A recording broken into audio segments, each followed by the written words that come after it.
The dust from her brother's wagon still hung in the air when Olivia Foster realized he had taken everything, including the deed to their parents' ranch. And she stood there in the empty barn with nothing but the clothes on her back, and a fury so hot it burned hotter than the Missouri sun beating down on Wyatt that summer day in 1876. She had trusted Thomas, trusted him when he said he would help her run the ranch after their parents died of fever last winter, trusted him when he said they needed to sign some papers to keep everything legal. She had been 19 years old and grieving, and he had been her older brother, 27 and supposedly wiser. But wisdom and decency were two different things, and Thomas had neither when it came to greed. Olivia walked through the ranch house that was no longer hers, seeing the empty spaces where furniture had been. He had taken it all. The oak table their father built, their mother's rocking chair, the quilts and dishes, and even the damn cookstove.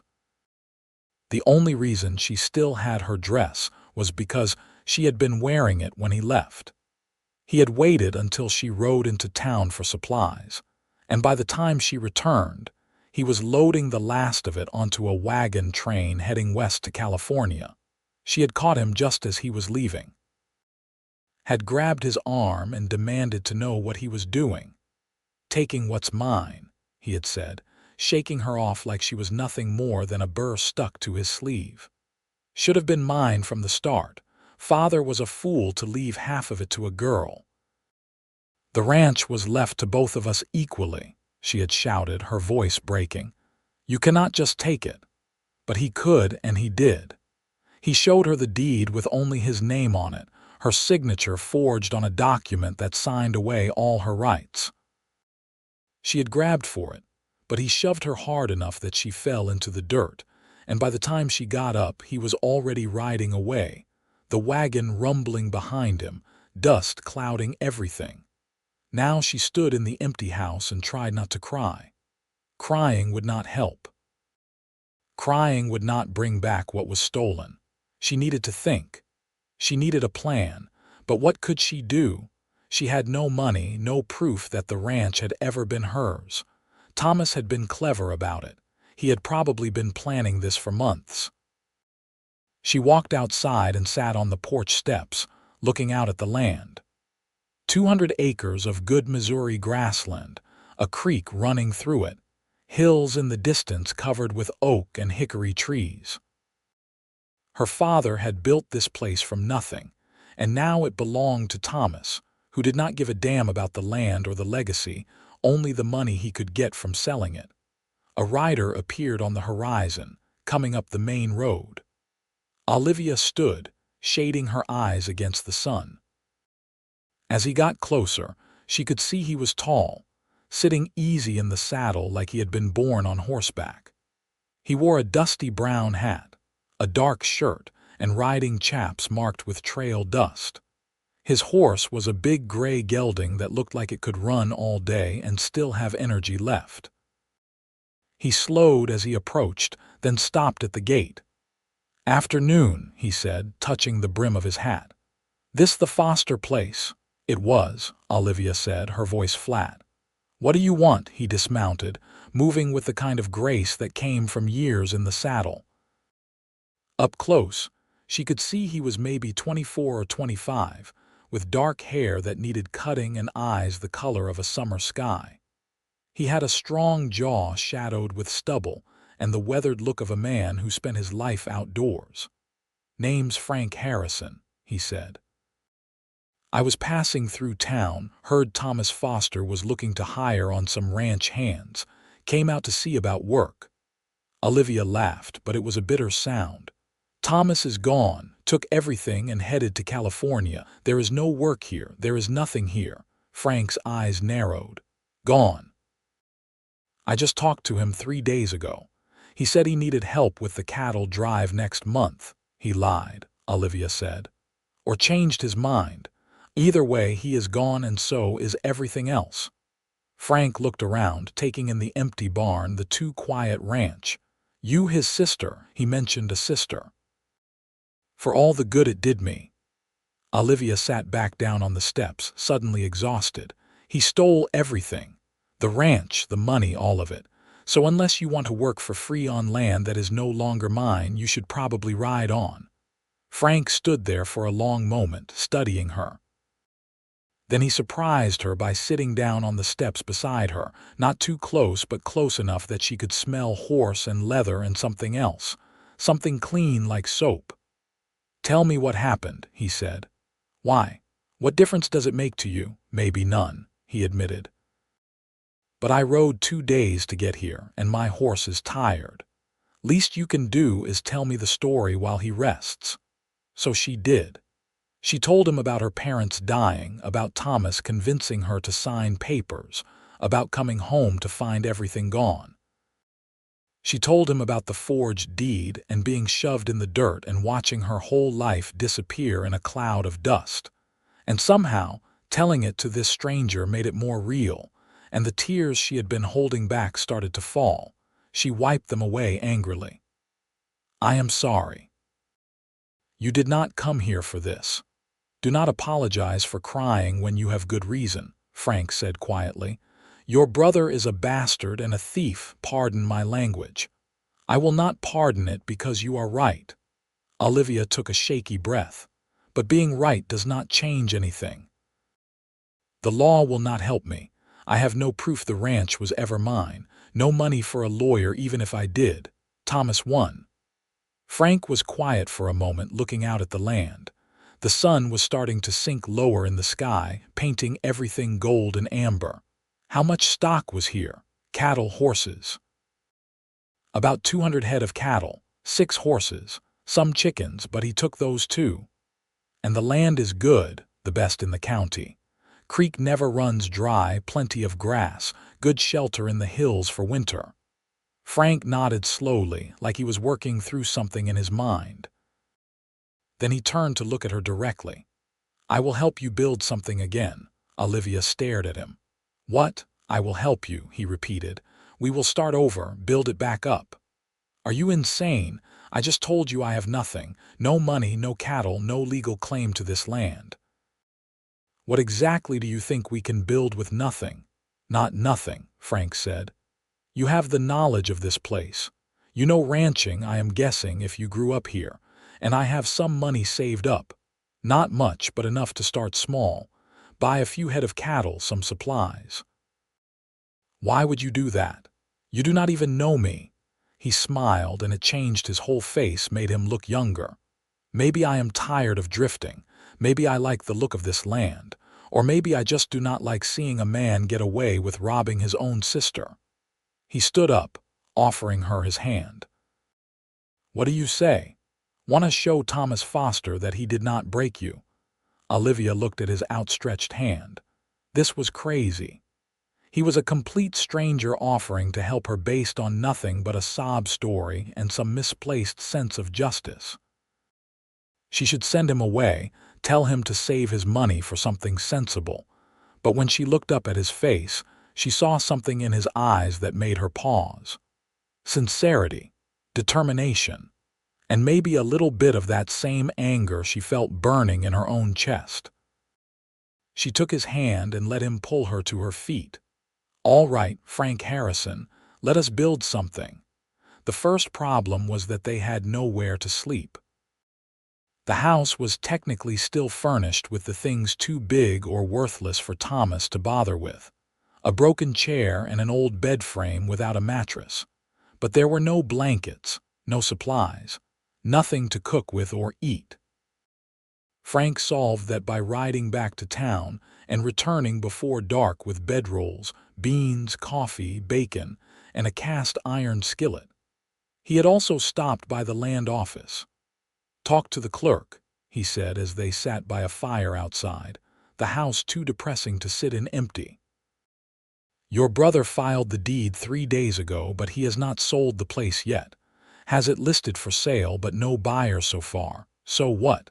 I still cannot prove it was ever mine." "Maybe not," Frank agreed, poking at the fire. "But I got to thinking. If we start working this land, improving it, your brother is not here to stop us. And if we can get a herd going, prove we can make this place profitable again. Maybe we can find a way to buy it back from him. Or at the very least, make it so he cannot sell it out from under us without a fight." Olivia sipped her coffee, thinking, "That is assuming he does not come back and have us arrested for trespassing. Is he the type to come back?" She thought about Thomas, about his grand plans for California and striking it rich. No, he always talked about going west, making his fortune. He won't come back unless he fails, and his pride would never let him admit failure. "Then we have time," Frank said. "Not a lot, maybe, but some." They talked late into the night, making plans. Frank had $800 saved from years of working cattle drives and breaking horses. It was not a fortune, but it was enough to buy 20 head of cattle and some basic supplies. Olivia knew every inch of this land, knew where the best grazing was, where the cattle liked to shelter, which parts of the creek stayed cool even in August. Together, they mapped out a plan. Start small, build slow, and try not to draw too much attention until they were established enough that moving them would be more trouble than it was worth. "There is one other thing," Frank said, his voice careful. "If we are going to do this, we need to be partners, equal partners. I am not interested in being your boss or your hired hand. We build this together, we own it together." "Agreed." Olivia looked at him across the fire. His face was serious, no trace of the smile from earlier. He meant it. After a lifetime of men telling her what she could and could not do, here was one offering her a true partnership. "Agreed," she said, and they shook on it. The next morning, Frank rode out early to talk to ranchers in the area about buying cattle. Olivia spent the day cleaning the house, sweeping out dust and mouse droppings, scrubbing the floors with water from the creek. It was hard work without proper supplies, but it felt good to be doing something, anything, instead of just sitting and grieving. When Frank returned near sunset, he had news. "Found a rancher about 10 miles south, name of Jenkins. He is willing to sell us 15 head mixed cows and calves for $200. Says he will throw in a bull if we can handle it. Can we? I have handled worse." Frank grinned.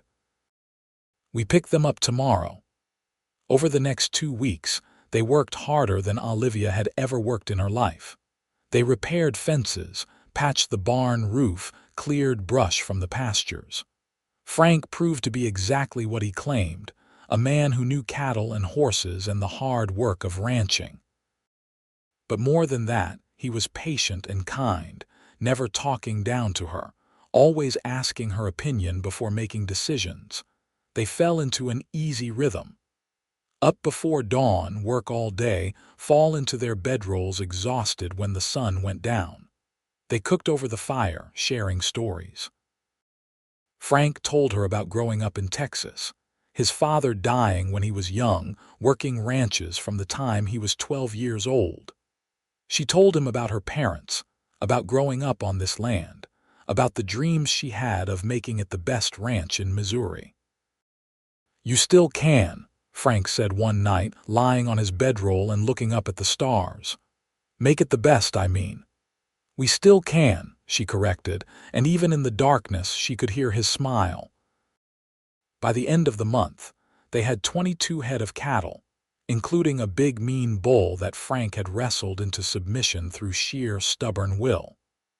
They had repaired most of the fences, got the barn functional again, and even bought a few chickens from a farmer's wife in town. The money was getting tight, down to less than $300, but the ranch was starting to look like a ranch again. It was in the second month that things got complicated. Not with the ranch, which was doing as well as could be expected, but with Olivia's feelings. She had started noticing things about Frank. The way he pushed his hair back when he was thinking. The sound of his laugh, deep and genuine. The careful way he handled the animals, firm but never cruel. The way he looked at her sometimes when he thought she was not watching. Something soft and warm in his eyes that made her heart beat faster. She tried to ignore it. They were partners, business partners, and that was all. She could not afford to complicate things with feelings, especially when they were building something so fragile. If she said something and he did not feel the same way, it would ruin everything. But ignoring it got harder every day. One afternoon in late August, they were working on repairing the corral fence when the sky suddenly darkened. Storm clouds rolled in fast, the way they did in Missouri, and the wind picked up, carrying the smell of rain. "We need to get the cattle to shelter," Frank said, already moving toward his horse. They rode hard, pushing the herd toward the sheltered valley near the hills. The first raindrops started falling, big and heavy, and then the sky opened up. Within minutes they were soaked through, rain coming down so hard Olivia could barely see. Lightning cracked across the sky, and the cattle spooked, breaking into a run. Frank rode after them, and Olivia followed, trusting her horse to find footing in the mud. They managed to turn the herd, keep them from scattering completely, and finally got them settled in the shelter of the valley.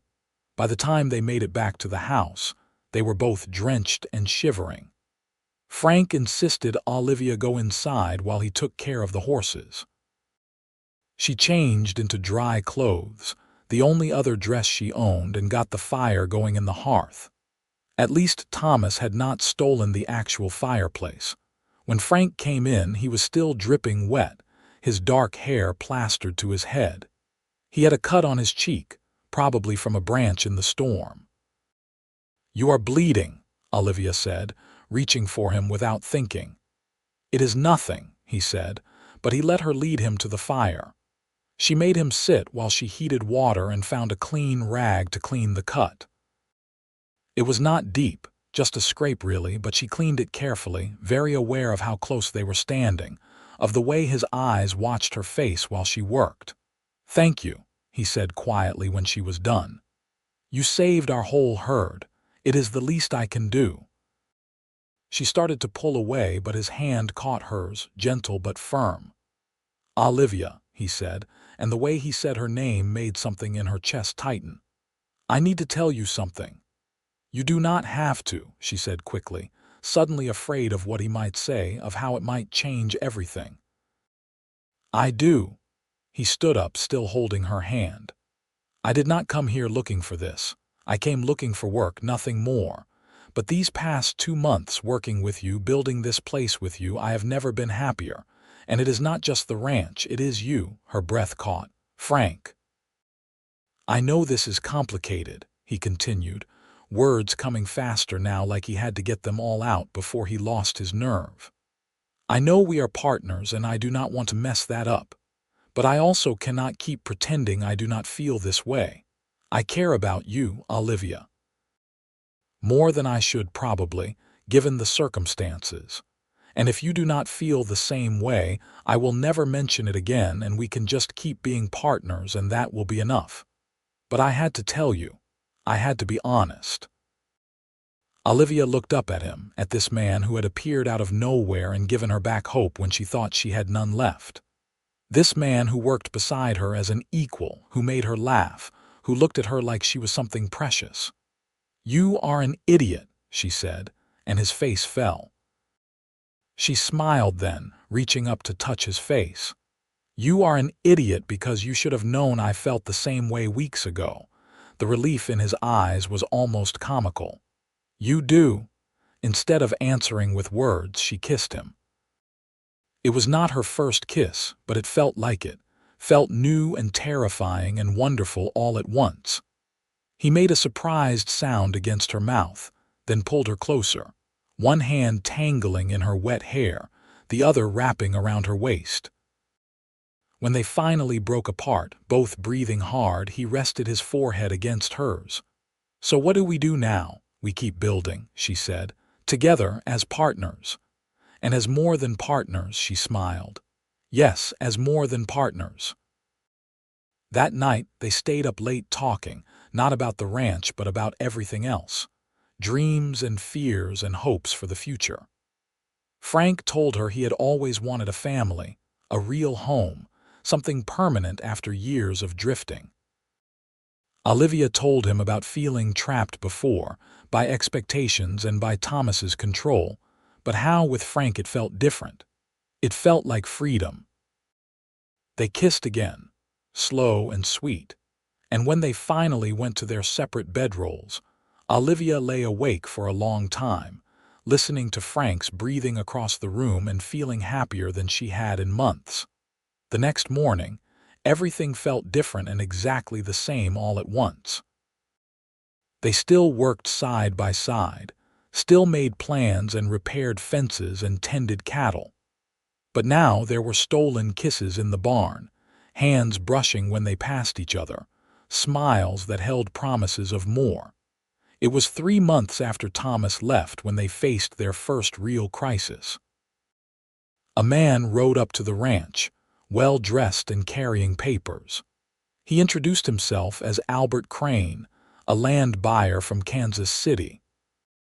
"I am here on behalf of Thomas Foster," he said, sitting in the ranch house that Olivia and Frank had slowly been furnishing with handmade furniture and salvaged pieces. "He has accepted my client's offer to purchase this property. I am here to inform you that you have 2 weeks to vacate the premises." Olivia felt her stomach drop. "He sold it. The sale is pending final inspection, but yes, my client is offering a very generous price. We will take possession on the 1st of October. That gave them 12 days. After Crane left, Olivia sat on the porch steps, the same place she had been sitting when Frank first rode up. Frank sat beside her, close enough that their shoulders touched. "We will figure this out," he said. "How?" "We have maybe $300 left and this place is worth at least $5,000. We cannot buy it, we cannot even make a down payment." Frank was quiet for a long moment. Then he said, "What if we talk to the buyer directly, explain the situation? Why would they care?" "Maybe they would not, but maybe they would. It is worth a try." It took some persuasion, but Crane agreed to arrange a meeting with his client. 2 days later, they rode into Wyatt to meet with a man named Jonathan Pierce, a banker from Kansas City looking to invest in ranch land. He was older, maybe 50, with gray hair and sharp eyes that took in everything. They met in his hotel room, and Olivia told him the whole story. About her parents, about Thomas, about building the ranch back from nothing. Pierce listened without interrupting. When she finished, he was quiet for a moment, then said, "That is quite a tale, Miss Foster. But it does not change the fact that Thomas Foster legally owns that land, and I have made him a fair offer." "I know," Olivia said, fighting to keep her voice steady. "But I am asking you to give us a chance to buy it back. We will match your offer, we just need time." "How much time?" She glanced at Frank. They had talked about this, had done the math a dozen different ways. 5 years. "If we can keep building the herd, selling cattle, we think we can do it in 5 years. Pierce shook his head. "I am not in the business of charity, Miss Foster." "I am not asking for charity," Olivia said, leaning forward. "I am asking for a business deal. You let us stay on the land, pay you rent while we build up capital. In 5 years, we buy the land from you at the same price you paid Thomas, plus interest. If we cannot make the payment, the land is yours free and clear, plus you have had 5 years of rent. You cannot lose." "And why would I wait 5 years for my money when I can have a working ranch now?" "Because you are a banker," Frank said quietly. "And bankers like a good return on investment. You buy the land for $5,000, charge us rent, and in 5 years we pay you $7,000. That is a 40% return plus the rent income. Show me another investment that pays that well with that little risk." Pierce studied them both. "You really think you can do it? Come up with $7,000 in 5 years?" "Yes," Olivia said firmly. "We can do it." He leaned back in his chair, considering. Finally, he said, "If I agree to this, I want it in writing. Legal contract, payment schedule, everything spelled out clearly. And the first time you miss a payment, the deal is off and you leave immediately. Agreed, Frank said. And I want monthly rent of $50 starting immediately. It was steep, but not impossible. Olivia nodded. Agreed. Pierce smiled then, just a little. You remind me of myself 30 years ago, too stubborn to know when to quit. He stood up, extending his hand. All right, we have a deal. I will have my lawyer draw up the papers. Outside the hotel, Olivia felt like she could finally breathe again. Frank grabbed her and spun her around, both of them laughing with relief. We did it, she said. You did it, Frank corrected. That was all your plan. Our plan, she said, rising on her toes to kiss him. Everything we do is ours now. The contract was signed 3 days later. Pierce bought the land from Thomas for $5,200, and Olivia and Frank signed a lease-to-own agreement that gave them 5 years to buy it back for $7,000. It was a fortune, an impossible amount, but they had a chance. That was more than she had dared hope for 3 months ago. That night, they celebrated with a bottle of whiskey Frank bought in town and a dinner of fried chicken from the hotel restaurant. To second chances, Frank said, raising his glass. To new beginnings, Olivia added. They drank, and then Frank set down his glass and reached into his pocket. He pulled out a small box and Olivia's heart started pounding. I know this is fast, Frank said, opening the box to reveal a simple gold band. I know we have only known each other for 3 months, and we have a long, hard road ahead of us. But I also know that I love you, Olivia Foster. I love your strength and your determination and the way you laugh when something surprises you. I love working beside you and falling asleep listening to you breathe. And I want to do this, all of this, not just as your partner but as your husband, if you will have me. Olivia felt tears prick her eyes, but they were good tears this time, happy tears. Yes, she said, her voice shaking. Yes, I will have you, Frank Harrison. He slipped the ring on her finger and it fit perfectly, like it was always meant to be there. Then he kissed her, deep and thorough, and Olivia thought that maybe Thomas had done her a favor after all. If he had not stolen everything, she never would have been standing in that barn when Frank rode up. She never would have found this love, this partnership, this life. They were married 2 weeks later in the small church in Wyatt. The preacher's wife and the general store owner stood as witnesses. Olivia wore a new dress, pale blue cotton that Frank had bought her as a wedding gift, and Frank wore his best shirt and hat. It was not a fancy wedding, but when Frank said his vows, looking into her eyes with such love and certainty, Olivia thought it was the most beautiful ceremony in the world.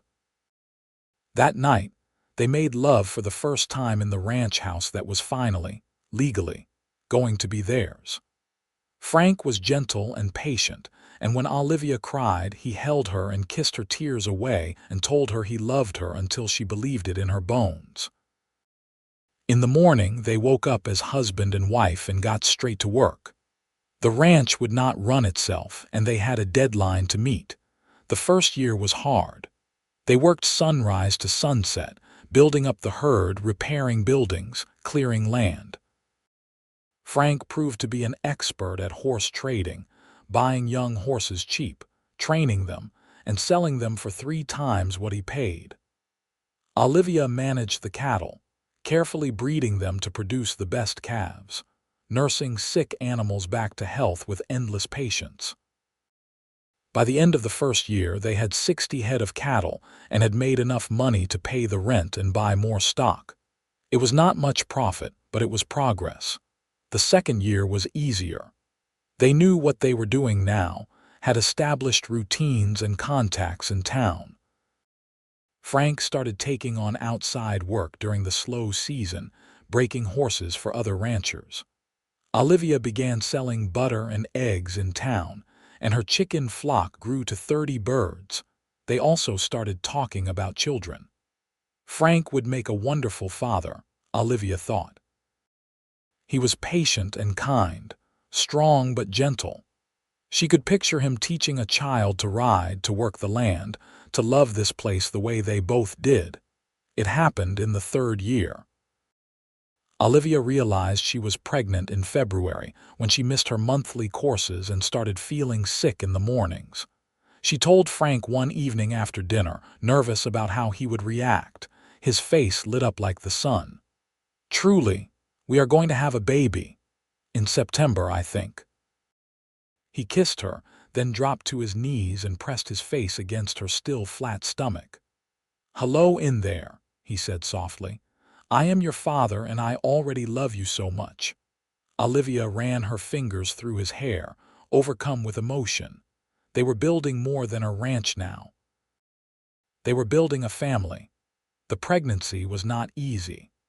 Olivia was sick for the first 4 months, and by July she was so big and uncomfortable she could barely move. But Frank was wonderful, taking on extra work without complaint, making sure she rested, rubbing her swollen feet at night. Their son was born on a hot September afternoon in 1879, 3 years almost to the day after Thomas had left. The birth was long and difficult, attended by the midwife from town, and there were moments when Olivia thought she might die.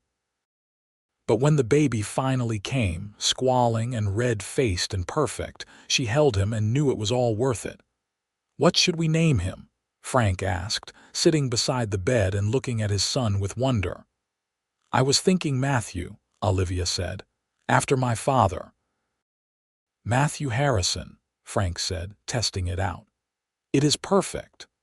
The baby complicated everything and made everything better all at once. Olivia could not work as much, at least not at first, so Frank hired on a young man from town named Charlie to help with the heavy labor. Money was tight again, but they managed. Watching Frank with their son was one of Olivia's greatest joys. He was a natural father, patient with the baby's crying, always ready to walk him when he was fussy, talking to Matthew like he could understand every word. "He is going to grow up strong," Frank said one night, holding the baby while Olivia rested.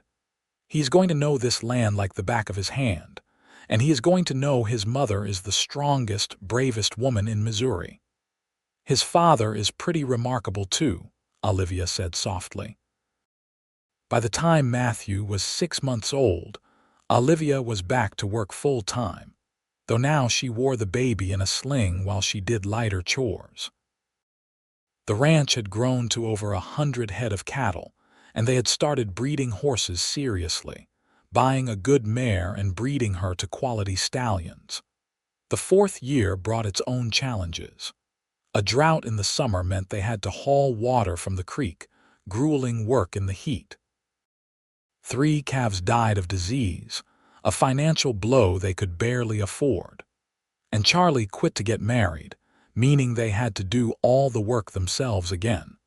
But they also sold their first trained horses for a significant profit. And Olivia's butter had become so popular in town that the general store offered to buy all she could produce. Small victories, but they added up. They sat down one night in January of the 5th year and did the math. They had $4,200 saved. They needed $7,000 by October. It was going to be close. "We can do this," Frank said, looking at the numbers. "We sell the cattle we were planning to sell in the fall, take on extra work in the spring, and it will be tight, but we can do this." "We have come too far to fail now," Olivia agreed. That spring, Frank worked himself nearly to exhaustion, taking every horse training job he could get. Olivia increased her butter and egg production, waking at 4 in the morning to have everything ready for the twice-weekly trip to town. Matthew, now a year and a half old, played in the barn while they worked, babbling and laughing and learning to walk on the uneven ground. In June, they sold 40 head of cattle at a good price. The buyer paid in cash, and Frank came home with $800. Combined with what they had saved, they now had $6,300. They needed 700 more, and they had 4 months to get it. "We will sell the horses," Olivia said. "All of them except our working horses." Frank hesitated. They had been building their horse herd for 3 years. Selling now meant starting over. But she was right. "All right, we will sell the horses." They sold 6 horses in July and August, getting good prices for animals Frank had trained well. By September 1st, they had $6,900. They needed 100 more. Olivia stood in the kitchen, looking at her mother's wedding ring, the only piece of jewelry she still owned. It had been hidden in the chicken coop when Thomas stole everything, and she had worn it on a chain around her neck ever since her mother died. "No," Frank said when he saw what she was thinking. "We are not selling that. It is just a ring." "It is not just a ring. It is your mother's." He took her hands. "We will find another way." But there was no other way. They had sold everything they could spare and worked every hour they could. The ring was all they had left. In the end, it was Pierce who saved them. He rode out to the ranch in mid-September to check on their progress. Olivia showed him the books, showed him how far they had come, and explained that they were $100 short. Pierce looked around the ranch at the repaired buildings, the healthy cattle, the well-maintained land. He watched Frank working with Matthew, teaching the toddler how to pat a horse gently. He saw the life they had built. "You have done remarkable work here," he said finally. "I will waive the final $100. Consider it a wedding gift, though I know I am several years late." Olivia felt tears spring to her eyes. "Mr. Pierce, we cannot ask you to do that." "You are not asking, I am offering," he smiled. "Besides, it is good business. You two are going to make this ranch profitable, and I have other properties in the area. I want you as neighbors and, hopefully, future business partners." The deed was transferred on October 1st, 1880, exactly 4 years after Thomas had sold it. Olivia and Frank stood in the land office in Wyatt and signed the papers that made the ranch officially theirs. The clerk recorded it, stamped it, and handed them the deed. Olivia Foster Harrison and Frank Harrison, co-owners of 200 acres in Wyatt, Missouri. Outside, Frank picked Olivia up and spun her around just like he had when they first got the lease agreement. But this was different. This was final. This was forever. "We did it," she said, laughing and crying at the same time. "We actually did it." "No," Frank said, setting her down and cupping her face in his hands. "You did it. You refused to let Thomas win. You fought for this land and this life, and you never gave up. I am so proud of you. I could not have done it without you, without us." He kissed her there in the middle of Wyatt's Main Street, and Olivia did not care who saw. Let the whole town see how much she loved this man, this partner, this husband who had helped her build something from nothing. That night, they celebrated with the whole town. Pierce bought drinks at the saloon, and people Olivia barely knew came up to congratulate them, to say they had been rooting for them all along. It was a good night, full of laughter and music and hope. The years after that were good ones. They built the ranch into one of the most successful in the county. By 1885, they had 300 head of cattle and a thriving horse breeding operation. Matthew grew into a strong, smart boy who loved the land as much as his parents did. Olivia got pregnant again in 1882, and this time she gave birth to a daughter they named Sarah, after Frank's mother. The birth was easier than Matthew's, and baby Sarah was calm and happy from the start. Frank doted on her, this little girl with her mother's dark hair and her father's blue eyes. 2 years later, they had another son, William, who came into the world hollering and did not stop until he was about 3 years old. He was wild and fearless and kept them constantly worried, but he could also make them laugh like no one else. In 1886, they built a new, bigger house. The old one had served them well, but with 3 children and plans for more, they needed space. Frank designed it himself, and they hired a crew from town to help build it. It had 4 bedrooms, a real kitchen with a new cook stove, and a porch that wrapped around 3 sides. The day they moved in, Olivia stood in the kitchen and cried. Frank found her there and pulled her into his arms. "What is wrong?" he asked, worried. "Nothing," she said, wiping her eyes. "Everything is right. Everything is so perfectly right, and sometimes I cannot believe this is my life. 10 years ago I had nothing, and now I have everything." "We have everything," he corrected gently. "And we built it together." They added to the ranch over the years, buying adjacent land when it became available. By 1890, they owned 400 acres and had a dozen employees. They were not rich exactly, but they were comfortable, secure in a way Olivia had never been growing up. Matthew grew into a young man who was serious and responsible, taking on more of the ranch work as he got older. Sarah was smart as a whip and wanted to go to college, something Olivia encouraged even though Frank worried about sending his daughter so far away. William was still wild, but he had his father's skill with horses and spent every free moment in the barn. Olivia and Frank grew older together, gray creeping into their hair, lines forming around their eyes from squinting in the sun and smiling at each other. But their love never dimmed. If anything, it grew stronger, deepened by years of partnership and shared struggles and triumphs. On their 15th wedding anniversary in 1894, Frank surprised her with a trip to Kansas City, just the 2 of them. The children stayed with neighbors, and for 3 days they were just a husband and wife, not ranchers or parents.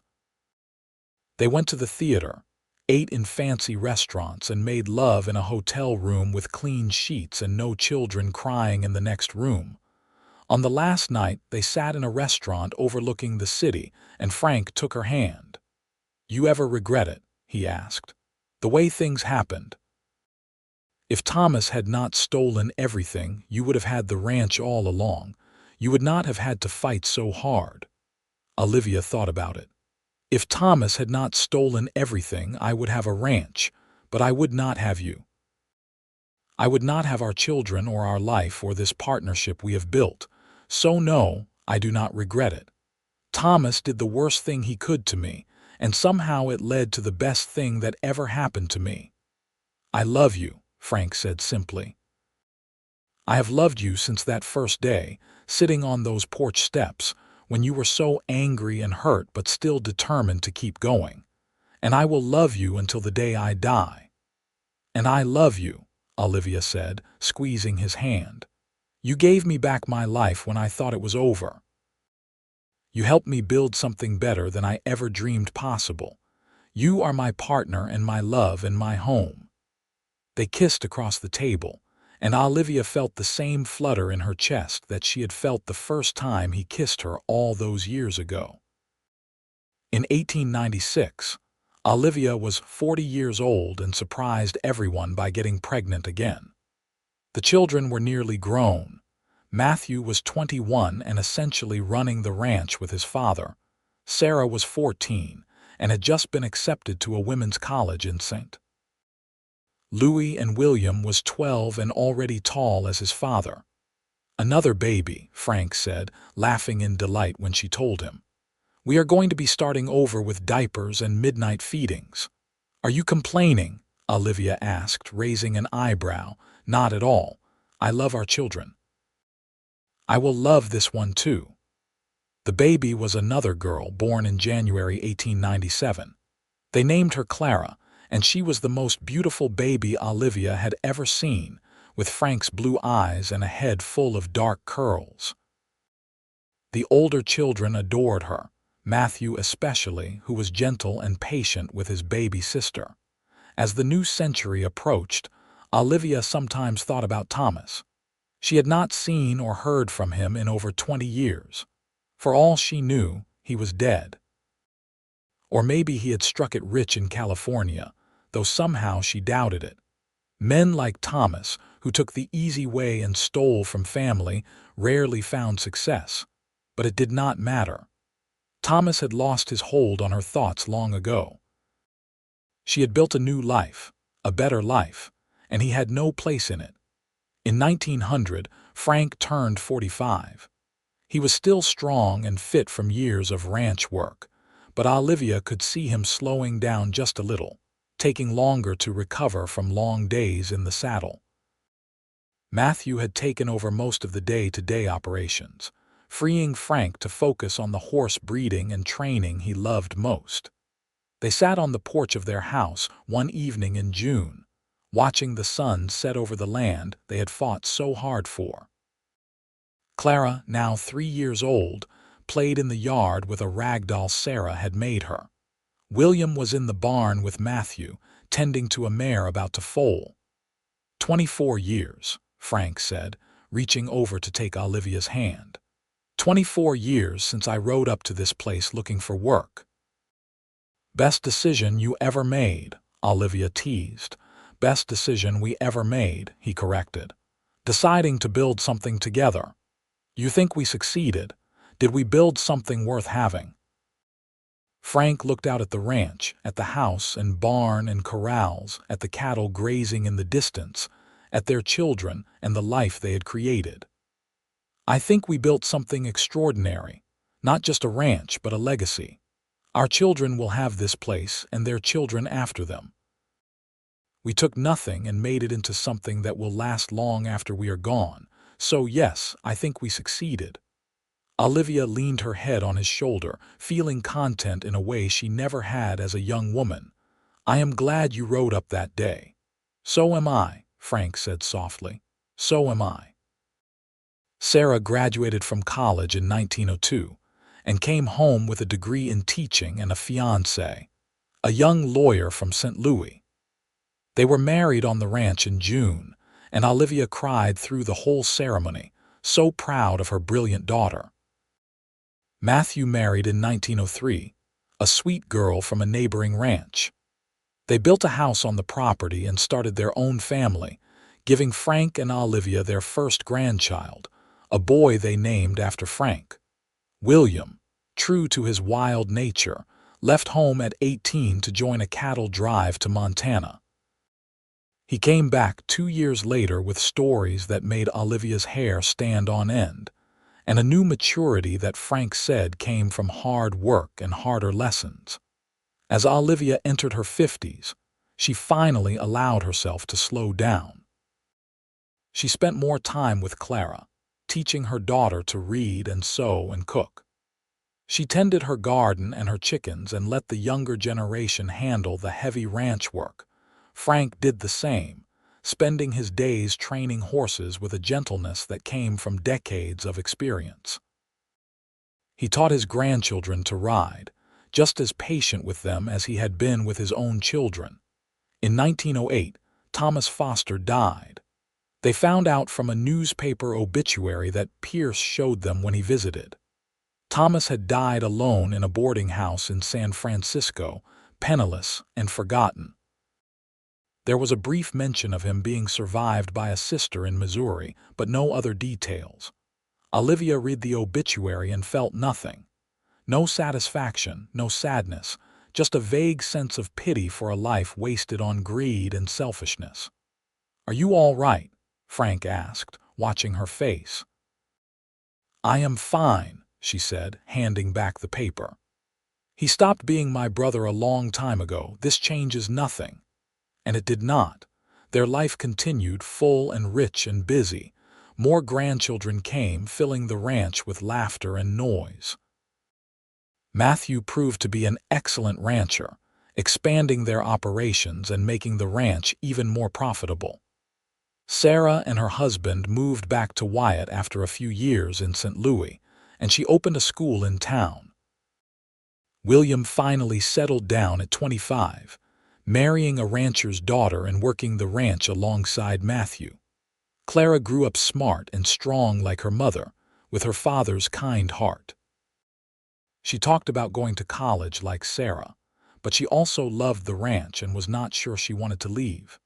In 1915, Frank and Olivia celebrated their 38th wedding anniversary.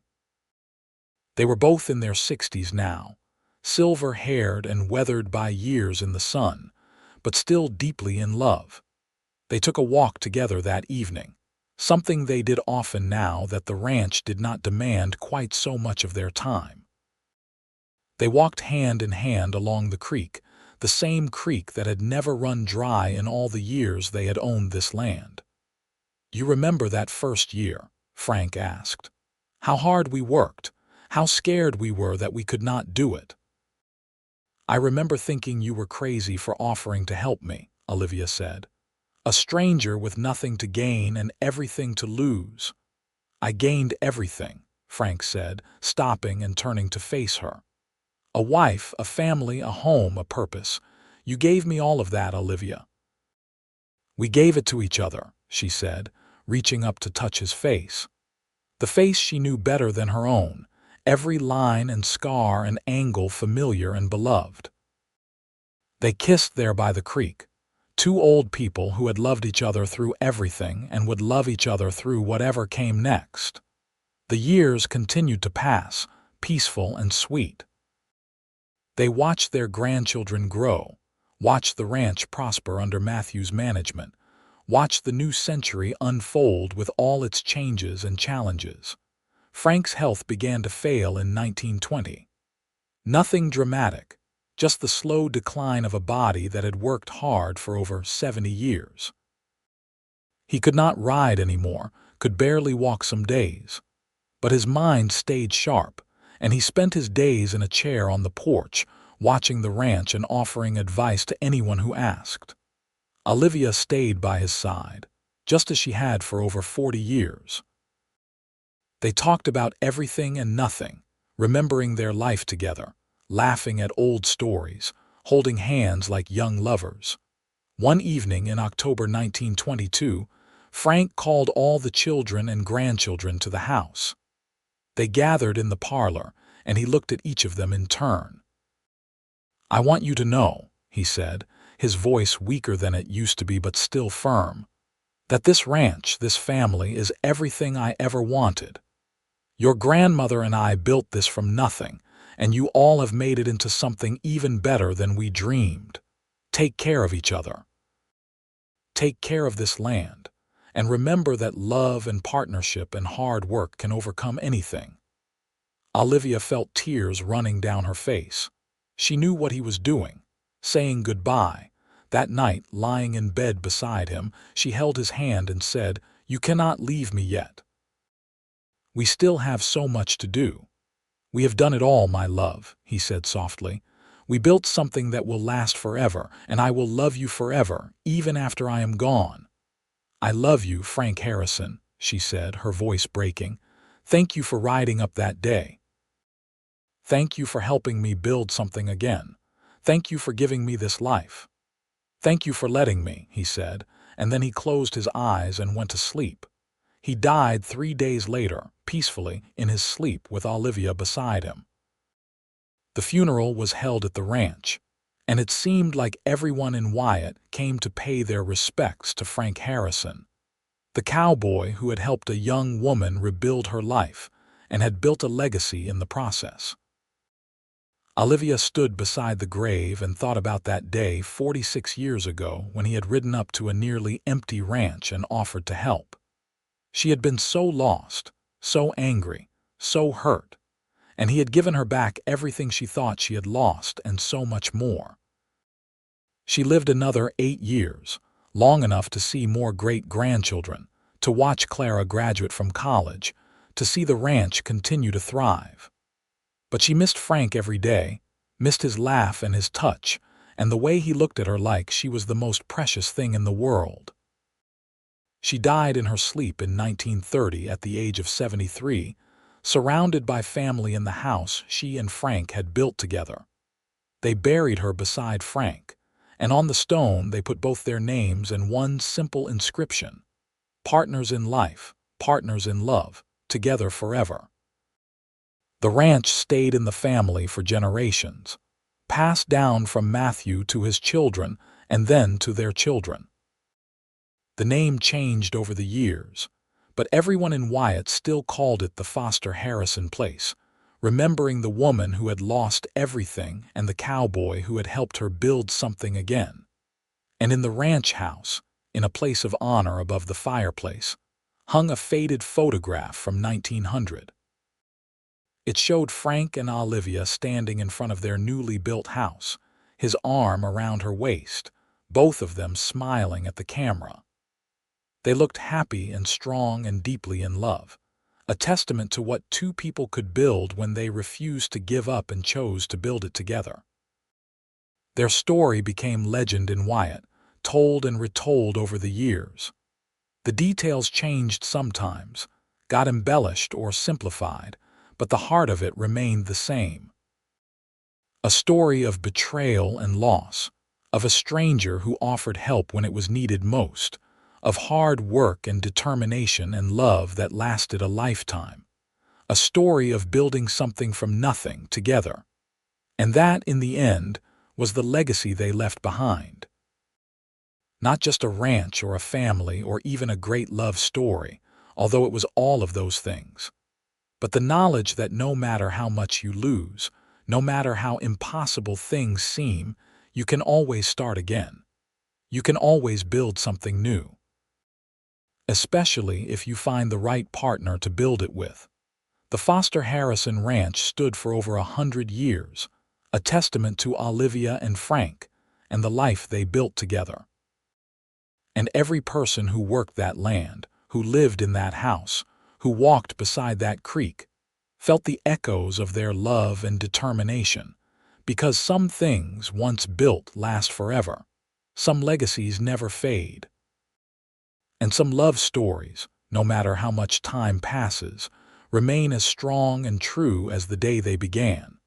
On a dusty day in 1876, when everything seemed lost, a cowboy had offered his hand and said 5 words that changed 2 lives forever. "I will help you build." And together, they built something extraordinary,